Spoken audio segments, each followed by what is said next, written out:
Hello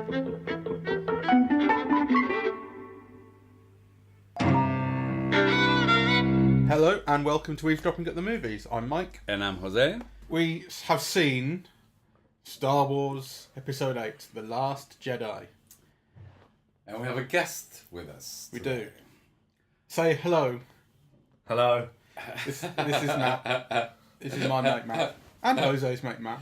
Friend Yes. to all, really. Friend to few, but also to all. And he came with us. So maybe you should start. Did you have a good time? I had an adequate time. Adequate. Yeah, I'm sort of still a little undecided on it, but I think I'm leaning towards not really having enjoyed it because I thought it was quite messy, and I'm not really sure that it's left the Star Wars saga in a better place than before it had started. Okay. So I don't know if it's really added too much, other than that maybe a couple of thousand people have died to the overall tale.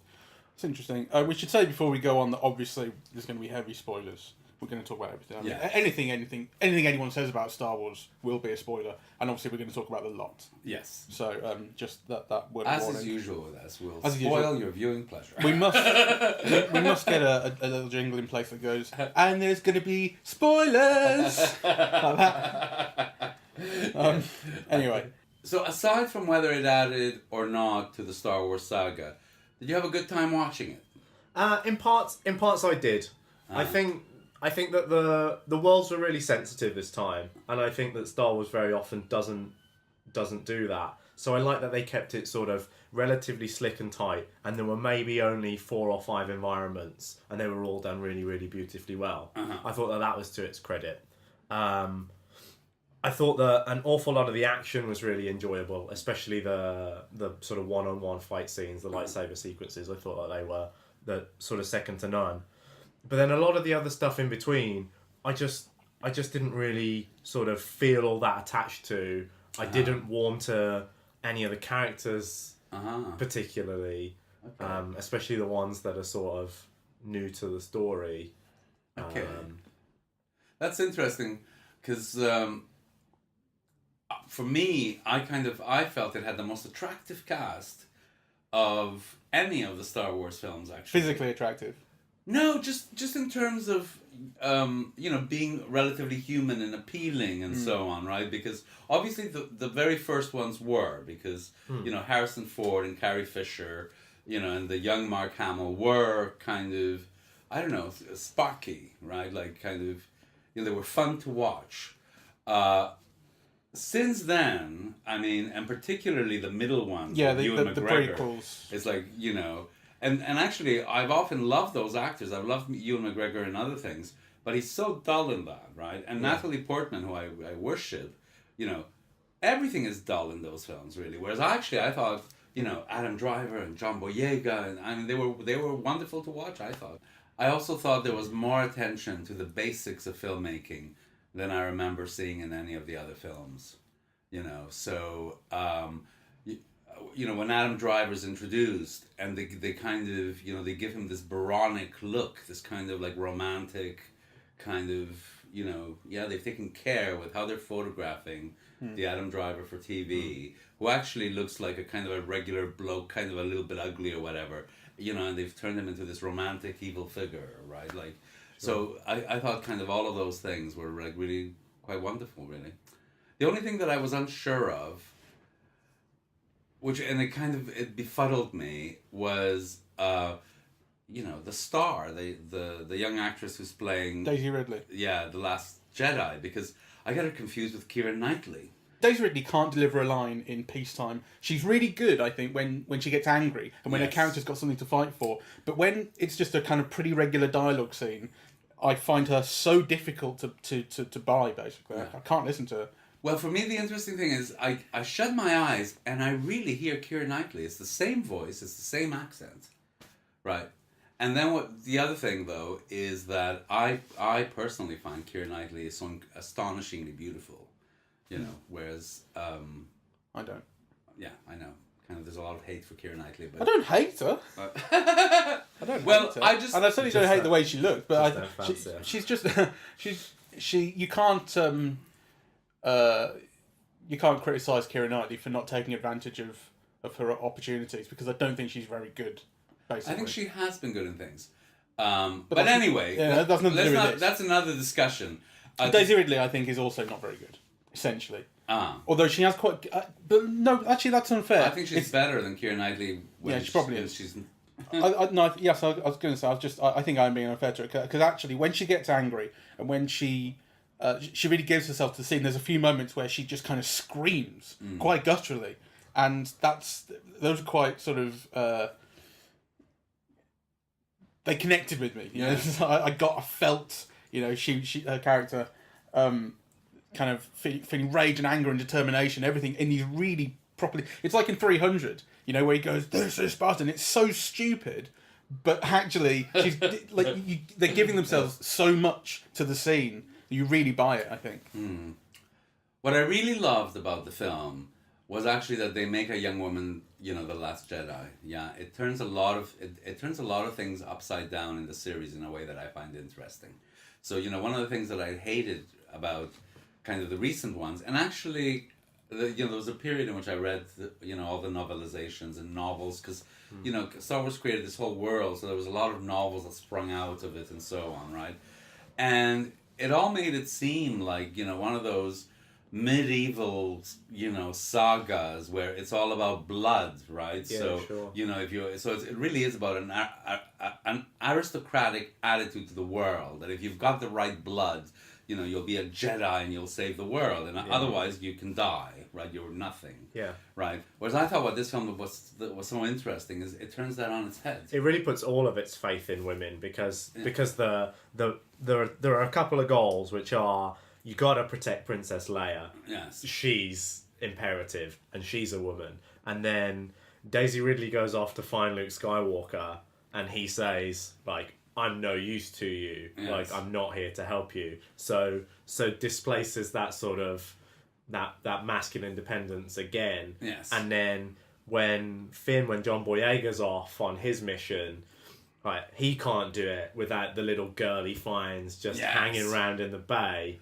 Yes. Because she's the one that can hack into the computer. It sort of makes a hero out of women. Yeah. Like left, right, and centre. I loved all of that. You know, the Laura Dern character is part of that as well, right? So the person who sacrifices herself. Yeah. It's kind of the Laura Dern character. Yeah, so actually, true. In a really unmasculine way, and they really make a point of that as well, which is that the guys are always off trying to fight and trying to be the hero, and the sort of the women just sort of bubble under the surface and actually just end up doing what's right. Yes. Whether they get the props for it or not. She's strong and stable.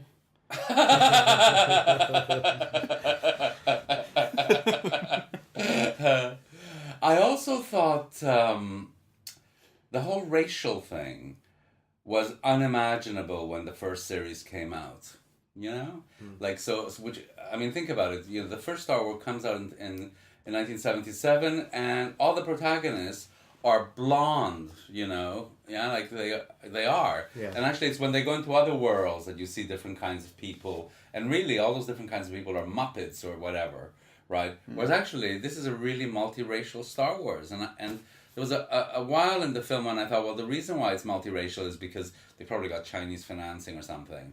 But then, kind of, you know, when The Last Jedi and the John Boyega character kind of embrace, you think, oh, well, you know, kind of, you know, that's quite a major thing in a kind of a major franchise like this, you know, to have it kind of be multiracial in a way, you know, that's not just relegating kind of, you know, ethnic people to supporting parts, right? And kind of where there's a multiracial kind of romance at the heart of it. I thought that was quite amazing. I think this film, because people really commented on it in the Force Awakens, and that's because it was the first Star Wars in years. You're introducing a whole set of new characters, so people really notice, oh, well, you're making a girl the hero, and oh, you're making a black guy hero, and so people really noticed it and said, oh, you're being overly sensitive, or whatever, however they decided to criticise it or praise it. This film has an advantage in that that's basically all been set up. So now you know the characters, and it's not really a question of that anymore. You're just getting on with the characters you already have. Although, as you said, they do bring in a whole set of new characters, and they are variously... several of them are Chinese, or kind of East Asian origin, I guess. The film is kind of less pointing at that, and actually, you just don't really question it, I think. No, but what I noticed more actually was the age of Princess Leia and her second in command, the Laura Dern character. Yes. What I really noticed was those two partially being women, but partially being kind of old women, Yes. right? And they're kind of noticeably old and wrinkly, and these kind of elder stateswomen, if you like, but who are nonetheless totally in charge. I kind of noticed that more, I guess. I felt like that was more interesting. They really give you that when they're just spending like probably like 5 minutes of airtime just on hand shots, and it's just like someone's young hand touching someone's old hand, and some guy's hand touching some girl's hand, and then there's a gloved hand, and then there's a dream hand, and it's just like you really notice it, and because obviously there's a passing on of things, right, of the struggle, of hope, of whatever. But speaking of the Laura Dern, Carrie Fisher thing, I also thought it was very unusual to have two women of that age, being in positions of power, commanding things, and being the figures of authority, and also kind of, the hand holding between them. They had like the mutual knowledge and support between them, right? Yeah. I thought that was kind of very unusual to see in a film like this. Yeah, I noticed that too. I really appreciate that. There's one particular scene towards the end, I think, where the two of them... It's the scene where Laura Dern says, I'm going to stay behind. Yes. And you get this real feeling that there's a real history between them, and they've been old friends for a long time. And despite the fact that you haven't... she's a new character in this. Yes. But it feels so rich. Yes. From very, very little. I think it's great. You know what I disliked most?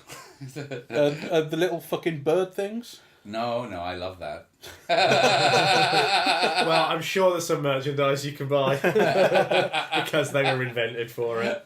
I know, but they were a good joke, though, and they were fun to see. We'll maybe come back to that. Yeah. Anyway, come on. What did you hate the most?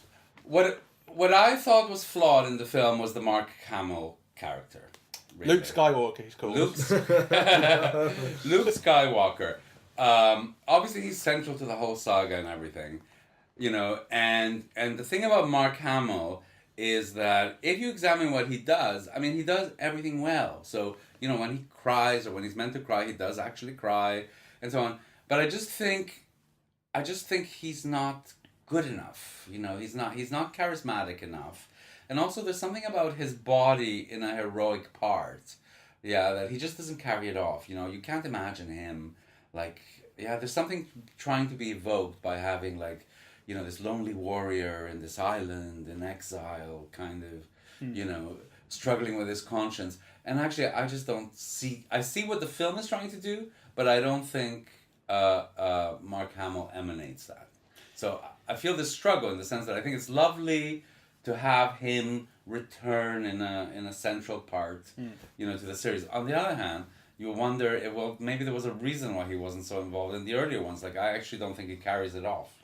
What do you think? Wasn't so involved in the prequels where his character hadn't been born yet. His character, he couldn't have been in the prequels. Okay. Fair. But I know what you mean. I see what you mean. He obviously, when they bring Luke back, which they can't not do really. It's it's set in a world in which Luke still exists. You have no choice but to use Mark Hamill, and I kind of get what you mean. It's like he's missing a certain X factor that really convinces you of his character, despite the fact that actually he's just putting in the work and kind of doing a good job. I kind of like I like him as a kind of he's basically becoming what Obi-Wan was at the start, this hermit. That although Obi-Wan is kind of still very much involved in wanting to do stuff, whereas Luke is. He's given up on everything, but he's kind of becoming that sort of hermit character who's old and kind of weak and kind of uncharismatic. And I believed in him. I don't know. I believed in him. I like the fact that when he stood opposite Kylo Ren, at the end, I mean, I kind of felt like he looked really right, and that he looked interesting. He shouldn't have looked like a warrior because he's an old man, but nonetheless He's an old Jedi. He's an old Jedi, but Jedi Knight. But he's an old man still who's not been doing it for a long time, and now he's been convinced to come back to it and to stand up for what he believes, kind of deep down. So he shouldn't really be physically imposing, but he has he conveys that determination and that kind of putting every ounce of what's left in him into the fight. Okay. That's why I like that. Okay. What I did think was interesting is there's a game called Star Wars Battlefront, which is this online thing, and you get to play as I've never played it, I don't know exactly, but I think basically it kind of you have these huge Star Wars fights where everyone is a stormtrooper or a rebel, and then sometimes you get to be Darth Vader, or you get to be Luke, or you get to be Leia, and those heroes are like super overpowered in the game. Like when you see Darth Vader, you just run away because he's going to immediately merge you. Like it's that kind of level of overpoweredness.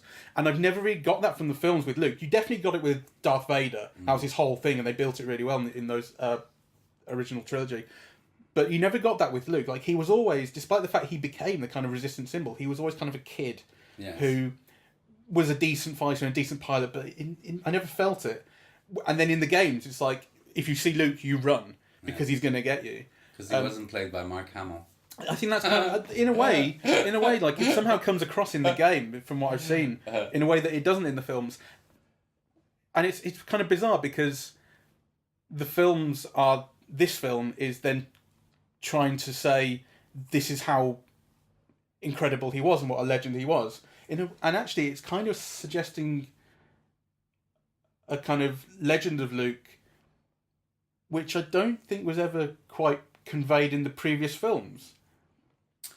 I don't know. I think if I hadn't seen those clips of the game, of showing actually what a badass he was, I wouldn't believe it from this film. Yeah, I mean, what I remember from the novels and so on is that he does develop into that kind of figure, and obviously like Leia and him are like twins and so on. So I just think that to me Mark Hamill doesn't physically convey that. So I don't know, Matt. What did you think of Mark Hamill? Let's begin there.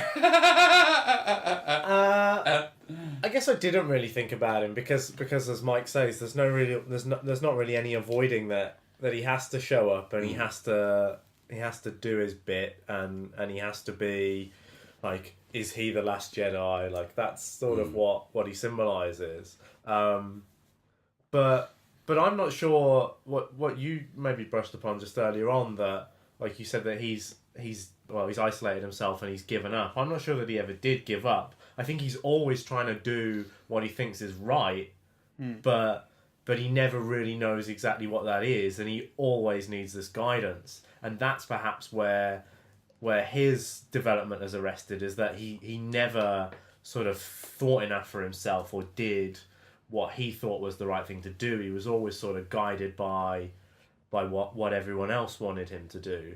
So I think that when he shut himself away, it was because he genuinely believed that this thing had to die and everything had to start again until Yoda comes along or another Jedi comes along, or there's this sign that there's like a big evil force coming along to sort of remind him that maybe he does actually still have a part to play. It is Yoda, isn't it? In the end, his master comes back. Well, he wasn't his master. Obi-Wan was his master. But, but the ultimate master comes back. Well, actually, no, Yoda was the guy who first trained him, wasn't he? Really? Sure. He got some when he went to Dagobah.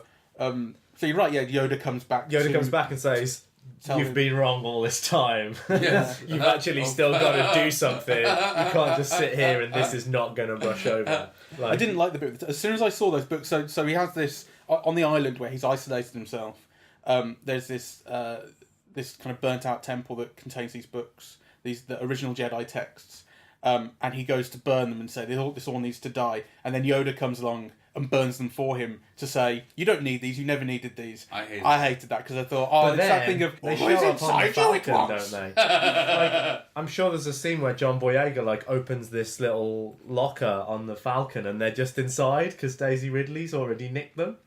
I think there's like a really. I didn't like, notice that. I think there's a really brief glancing shot of that. So I suspect that what's happened is that Yoda's come along and known that these books aren't in there and gone, do you know what, I'm just going to screw with you a little bit. Well, let's I burn down everything hope that you so. think is Yoda sacred. has that element too of, oh, it Mischief. does scamper me. Yeah, precisely.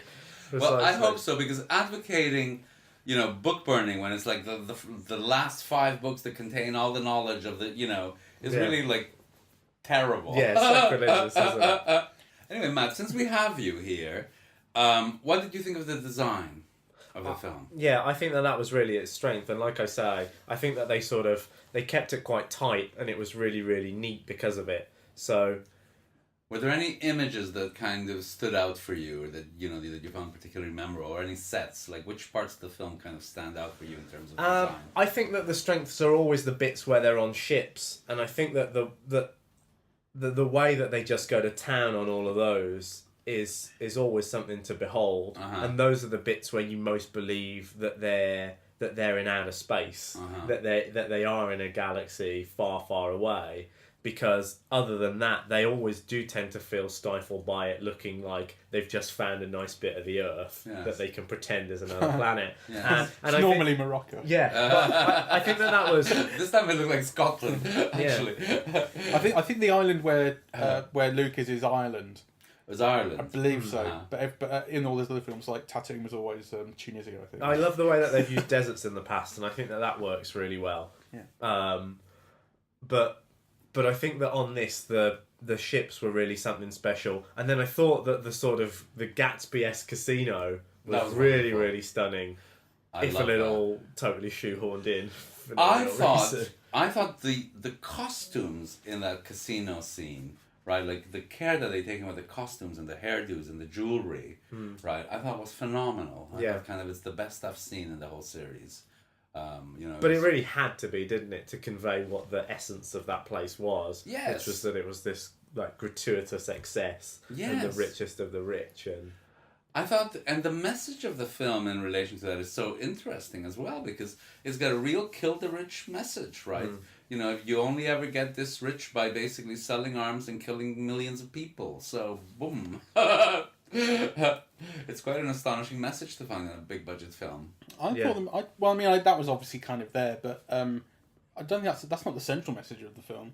I think there's so much to do with sacrifice, and actually kind of stupid sacrifice. People constantly throwing themselves at things on suicide missions, which, and in some respects, like, so Laura Dern, her final way to save the rest of the rebels is to kamikaze her ship at hyperspeed straight into the giant, what's it called, the dreadnought, to destroy it. So that's kind of that really matters, and that means something. But there's a lot of Finn. a lot of guys who just want to.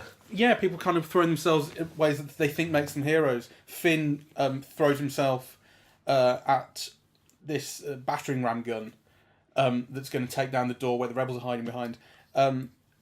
And everyone's saying, this is stupid, you're not going to do anything, because he has to aim right down the centre as it's firing. So, and eventually the girl runs her ship into his so that he'll be knocked out of the way, because it's an absolute suicide mission and no one respects the fact that he's doing it. It's interesting, like people, and obviously Poe is constantly looking for a fight. He wants to scrap, and he doesn't even think about whether he's going to die or not, and maybe he thinks that if he does die, Leia's the one who reminds him, the people that died in this fight that you got us into, you can call them heroes, but they're dead. Yeah. We need them. So the message is kind of complex. Like, I don't that particular part of the message. It's kind of advocating really for just being smarter and looking at the bigger picture and not being so self-absorbed. Thinking about the people around you. But I think that what's interesting about that is that it sort of, I think that they sort of stress that point that you shouldn't do what's selfish and what makes you a hero is because whenever they're portraying like Sith Force, it's about this selfish pursuit of ownership or dictatorship or being the guy at the top and ruling the galaxy. So I think that they try and advocate away from trying to be the hero, because that's what all of the bad guys are always striving to do, is to just be the guy in charge. Well, that's what Adam Driver is. That's what. Yes, in a way, but then what Ken is after the whole time. But then the Empire, you've got Snoke at the top, and you've got Kylo Ren, who is certainly very confused, ends up kind of seizing control of the Empire, and you've got Hux beneath him, who's in control of his army. But then below them, they've got this huge machine of people who are just cogs, and they're the people that make it work. Yeah, you know, and they're the reason that throughout the entire film, the rebellion is in a corner. Because they're doing their job. I think that to me the message is, one of hope, right? That kind of, if and they repeat it several times, like, if you, what did they say? If you only look at the sun, if you only think it's light when the sun's out, then you'll never get through the night, or something like that. Something like that, right? And I think actually that is the message of the film, really. Yeah, so kind of, they continue to live to fight another day, right? And actually the survival of that moment is a renewal of hope and a continued struggle, right? So, I think they should have called it Star Wars A New Hope.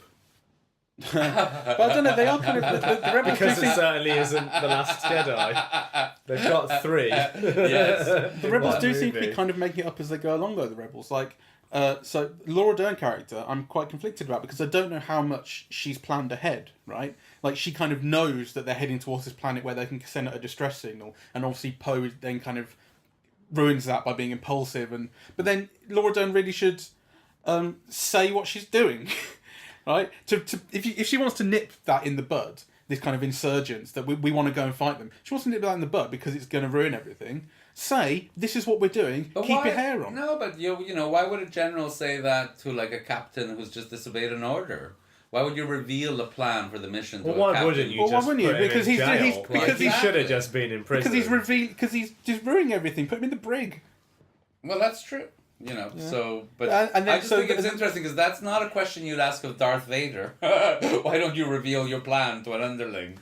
But her plan nearly goes wrong. I mean, she loses loads of people. Darth Vader never had someone beneath him who was going, I'm just going to do what I like, I'm going to look for a scrap. Whereas Poe was getting out of order. She should have dealt with it. I liked that character very much, and I liked her visually as well. With the pink hair and the kind of that slim look. She was kind of silly hat. Yeah, she was interesting to look at, right? And actually, I think that's one of the interesting things about this film, that it is really interesting to look at, and it keeps you busy looking, right? Kind of all of the scenes in the island were shot so interestingly. There was always like a tunnel or the sea on a horizon. There were always these frames. The battle sequences where it all kind of went red, right? Kind of I thought that was like such great in Snoke's chamber. I'm thinking of the last battle. No, that's the one element. The Lord of the Rings fight at the end. That's the one thing I was going to pick up when you guys were describing what your favourite visual images that you took away from it. That was mine. Was the salt planet that they end up on, and that you only have to scrape the surface, and there's these blood red crystals underneath. Yes, I thought that was incredibly beautiful. Yes, I thought that was really interesting. Yeah. You know what I also loved, which is, it's not so much visually, it's a narrative storytelling device, but it was the approach of ships, right, which now just seem to appear, bang, bang, bang, right? I thought that was great and kind of exciting and kind of new. I don't think you could have done that, like, without digital, kind of. So it's just the appearance of an image fueled by sound that gives the impression of something just appearing, right? Yeah, I thought that was marvelous. Yeah, and that's quite interesting because it's different to the way that battles usually take place in all movies, which is that they have this enormous build-up and you see them approaching and your fear has time to grow. Yes. And that's the way that all of our fights have sort of existed in history. Yes. So for them to just do away with that and find a new way to just make these things just show up and be threatening immediately, I think it's It's quite a feat. I think Yes, what I liked I thought actually, so. it kind of, which is related to that, I think, is that you're seeing ships interact in a new way. I can't remember seeing ships in Star Wars before chase each other in this way, because you've had chases and you've had dogfights, but what you have here is the rebels just keeping themselves at arm's length. The Empire is sitting there with Star Destroyers and this huge dreadnought behind them, just following them and just waiting for them to run out of fuel. So this whole film takes place during this standoff, where eventually push has to come to shove and they have to run out of fuel, and the Empire will catch up with them. That's interesting to me, because that's not these things are just hanging in space. Yeah, that's Just narratively very interesting. waiting for the thread to be cut and something to happen. What did you think of the central struggle, really, between now I'm forgetting the names. Rey is the Jedi. The Adam Driver and the Last Jedi. Kylo Ren and Rey. Okay, Kylo Ren and Rey. What did you think of that? First thing I want to say is I really liked the way that so they end up kind of Skyping, really. They're connected via the Force, Yes. and they can speak to each other across the galaxy. And I love the way that they are shot as though it's a regular reverse shot conversation, where you see Kylo Ren on the ship and there's a shot of him looking to the right and saying something, and then the reverse shot is Rey on this isolated island looking left and talking back to him. So it's like they're next to each other, and that's wonderful. There's this it uses this classic, uncontroversial storytelling technique to connect these two people across the galaxy. Yes. I think that's fantastic, and actually becomes something that you just totally get used to. Yeah, it's very good. But I think it's more complex than that, actually, because if you remember, there's also that moment where, what's his name again? The Adam Driver character? Kylo Ren. Kylo Ren. What a stupid name. That's why I call him Ken. There's the moment where he looks at his gloves and he has rain, the rain that's been on the island, right? So there's implication that he's somehow inhabited that space, right? That kind of, the rain has landed on his hand. I thought you would like it because it's quite sensate, isn't it? Yes, I like that. Yeah. And then obviously it happens between Luke and Leia as well. They don't chat, but they connect in the same visual way. But to return to my question, what did you think of that central relationship between, the force of evil and the force of good, and how they're conflicted, how there's both in each at the moment that we are introduced to them? Yeah. Sadly, I didn't actually think it was that interesting. Ah. I don't know. I didn't really connect with it. I still think that Kylo Ren's an interesting villain. So I thought he was a very interesting villain when he was introduced in the previous film. I think he's great in this. I really do. Yeah. I think what I think is really interesting about him as a villain is that you never really quite understand exactly what his motivation is, because it isn't necessarily to fulfill the greatest of evils, because if he was doing that, he'd just do what Snoke says, because he's the big bad guy. Yes. And I think that it's quite sort of interesting and there's like a rich vein to be tapped that when he and Rey come together, they end up fighting. Well, they end up destroying Snoke. Yes. And to what end? Yes. Like, well, you see, to me, that's one of the most interesting things. What's in the his film. motivation? Why does he want to rule the universe with Rey? Yeah, I mean, I think at that moment when we're shown that, it's more about his feelings for her than actually destroying Snoke, right? Because it becomes a choice of, It's his perhaps his first moment of not feeling alone, yes, and not feeling betrayed. Yes, and I think that his character is a victim of his betrayals in life, for everyone that he's seen as a sort of a father figure or as a parental figure, has let him down in some way, except this image of what Darth Vader could be. I think that's his paternal instinct, is to... I think there's something, but there's a move in that, right? Because I think initially the destruction of Snoke is fueled by his feelings for Rey. Yeah. Mm. And then he thinks they're going to do something. Yeah, so then there's an attempt to convince her that they can do something together. And yeah. So it's almost like he looks at the throne and he says, it's mine now, right? Yeah. Yeah, but that's not what initially motivated the destruction of Snoke's, I don't think. It was really because the choice had become to kill her. Yeah. Yeah. Or to kill him. So I thought that was really interesting. I think I'm thinking about it, and really, I just think Rey is a really boring character who I'm not interested in. And I like Kylo Ren, and I think his relationship with Rey is interesting for all the reasons you've discussed about what he thinks of her and what that makes him think about himself. But she's not very interesting to me. I don't care what she wants. I don't care where she comes from. In fact, the fact that it turns out that she comes from nowhere, it's revealed that her parents they were just some junk traders. That she's not part of this aristocracy of good and evil that the films have built up. It makes sense because she's not very interesting. She comes out of nowhere. I'm not interested in why she is who she is. I am, and actually I think the film makes it into an interesting question because, I think it's interesting that she's a nobody now doing these things, and it becomes even more so when you see the young stable boys, at the end, who clearly has some Jedi power as well, right? So the Harry Potter kid with the broom. Yes. Yeah, I mean, I get why why it should be interesting, but I don't think she is. I think she's extremely boring. Right. I was bored whenever she was on screen, to be honest, and it goes along with the fact that I don't think she can deliver a line. Right. I dislike watching her, in every way. Well, let's move on. You're just hurt because she's not Natalie Portman. I think all women should be Natalie Portman. You're putting her on a pedestal. Yeah. But there are interesting aspects to Kylo Ren and to their relationship. I find it so very boring, and I think a lot of the film's too long. The film's 2.5 hours long. I didn't think it was too long. I didn't experience it as long.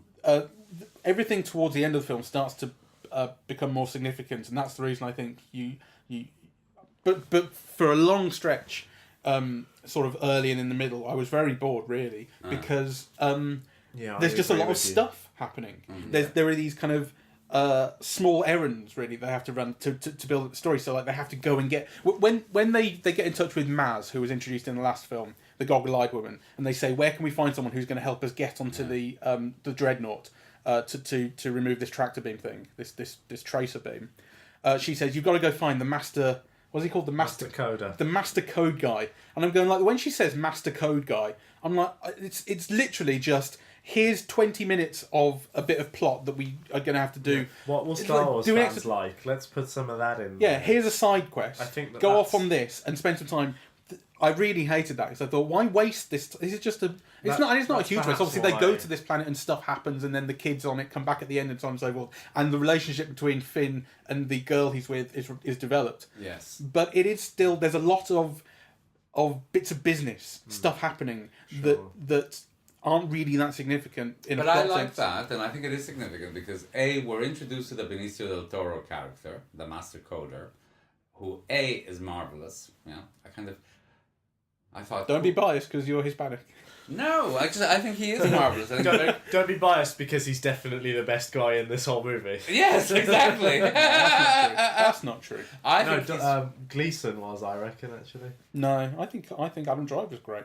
I think Adam Driver's great. I think Benicio del Toro is great, and he's so charismatic, and he's born for that part.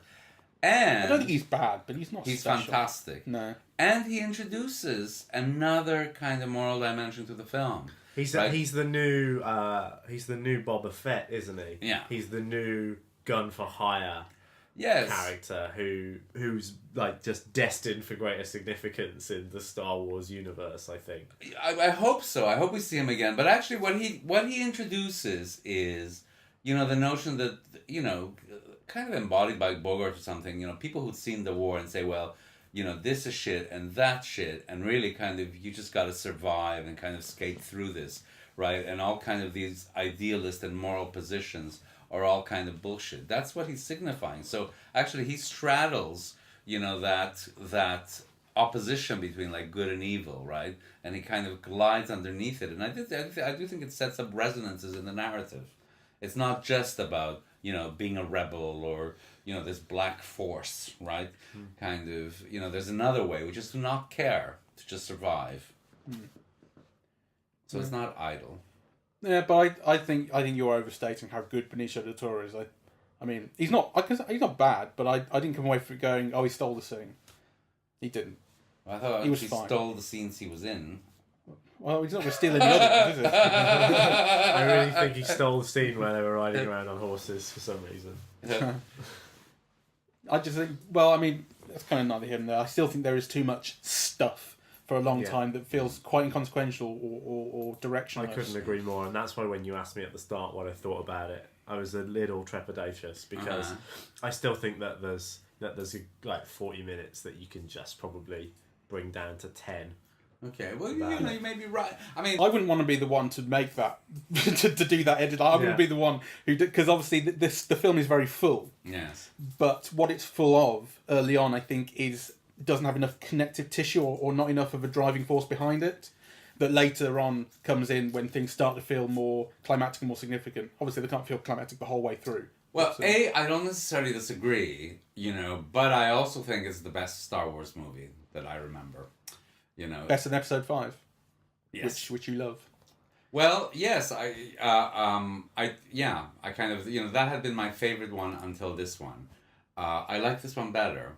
And maybe that's just not saying very much about the Star Wars films, right? So, because I don't think you're necessarily wrong. I think there is a lot of stuff and so on. But actually, I kind of, you know, I loved looking at it. I loved the action. I loved the worlds it created. I loved the fact that, you know, there were more characters and they were doing really interesting things with them, right? So maybe it's just, you know, Star Wars films really aren't very good and this is the best of a bad lot. But I liked it. Yeah, you could see Rian Johnson's kind of controlling hand behind it. He's got quite a strong control of tone throughout the whole thing, I think. I mean, the thing about the way that he cuts across galaxies to have conversations happen as if they're next to each other reminded me of Looper, actually, where there's that scene in Looper where Paul Dano's character in the future, Paul Dano's character's come back from the future to when he's younger and he's now trying to escape. So what they do is the bad guys capture Paul Dano's younger character and start cutting body parts off, and those changes in his body are immediately related to the old guy who just loses a leg, just disappears. There's this wonderful thing of like something happening across time instantly, and that reminded me of that. Although it's happening across time, it's happening across space, across great distances, but it's like you're right there. It reminded me of it, and I think there is great control of tone and of space and of you're never confused by anything. To a point early on, I think it's kind of felt patronising at points where they were explaining everything through dialogue so heavily. We have to go here. This is the last ship. We have to get this one away. You go, just chill out. Like I'm not 5, right? Nonetheless, I think it's kind of. I felt that there's such a level of control and competence behind what you're being shown. There's nothing's really left to chance. Everything seems to be down to decision. Although I don't like some of the jokes. Actually, I think more of the jokes fall flat than land, and there are moments where the jokes undercut scenes which would be better if they were fully dramatic. Like for instance, when I think Rey's practicing or something, and there's a bit where I think it's the bit where Luke kind of goes, "Oh my God, you're scarily powerful. You're as powerful as Ben Solo was, and I can't train you because you should not, this should not be unleashed." And there's I can't remember what it was. There was a little joke put into it, and thought in between this, like that's not the place for a joke. This is supposed to be so dramatic. The Avengers effect, I call it, because the Avengers is just this sequence of 5-minute skits put together where you have a punch and a joke, and then a glance to camera, and it just repeats that for 3 hours. Yeah. I think there was a lot of stuff with that fucking bird thing. Oh yeah. That everyone's going nuts over on the internet. A porg, I think it's called, and it's just get the birds out of my film. They're not funny enough. Anyway, you've been complaining, and yet you came out of the cinema and you started with your lightsaber. Well, yeah. They gave me a bit of Let's paper. not forget that it exists to sell toys. 'cause- They gave me a bit of paper that I could roll up into a lightsaber. What am I supposed to do? Just leave it. Maybe I am 5. Well, I think that it's a kind of the film incites that mood, right? So that's a good thing. It's kind of it's a compliment to the film. I didn't have a bad time. I didn't have a great time. I felt it kind of plodded along in some respects. I do think that I'm kind of over Star Wars in some respects, like I was from the last one. Well, when I saw the last film, right, and it was the first time Star Wars had been out in 10 years or something, and it said Star Wars at the start, and the music came in, I felt something, man. I felt like, oh my God, Star Wars is back. And now I felt when Star Wars came up at the start and the music happened, I didn't actually feel anything. I think I'm done with Star Wars, although I will continue to see it. Well, see, I felt rather different because I saw the film when it came out. I was 15 when it came out, and I didn't think much of it then. But I realized, like, what is that now? From 1977 to now, it's 40 years. Right? So, here's a world that's now 40 years old, and I think this film has revived it and given it kind of a power and force that to me it didn't have until now. Like, I think it's one of the most interesting of the Star Wars films in a way that it hasn't been for 40 years. So it's quite likely that it'll continue another 40 years. And actually, for the first time, I think, well, that might not be a bad thing. It's definitely found new, interesting things to mine, new themes and new characters and a new relationship. A new relationship and a new kind of style and tone in the way it tells its story. And I can't underline the fact of it being multiracial, how important I feel that is. Yeah, and actually how almost inconceivable it was in 1977. If you see the casting in 1977 and you see the casting now, it's like worlds apart. It's in another galaxy. I think far away. Here with us now. I wonder what Once you think, far away. I wonder what you think about the idea that it's full of ghosts. This is something I really noticed throughout it. People are constantly talking to that's ghosts. Interesting, yes. Or appearing as ghosts, and then right at the very end, Luke projects himself as a ghost that can't be killed, and then somehow dies though. And Carrie Fisher is a ghost in a way, right? That's very harsh. That's very insensitive. How do you mean she's a forget that Carrie Fisher is dead? How do you mean Carrie Fisher's a ghost? Well, because she's dead. So this is you actually last, did mean that. This is her last appearance, right? Everyone's conscious of it, yeah. So actually there is a spectral quality to the film as a whole that I think is an interesting idea that you've mentioned. And how are they going to get out of that one? Yes. Well, That'll be the most interesting thing. They'll just say in the opening crawl. In the opening crawl, Leia has sadly passed away. We all miss her very much. I found it really cheap.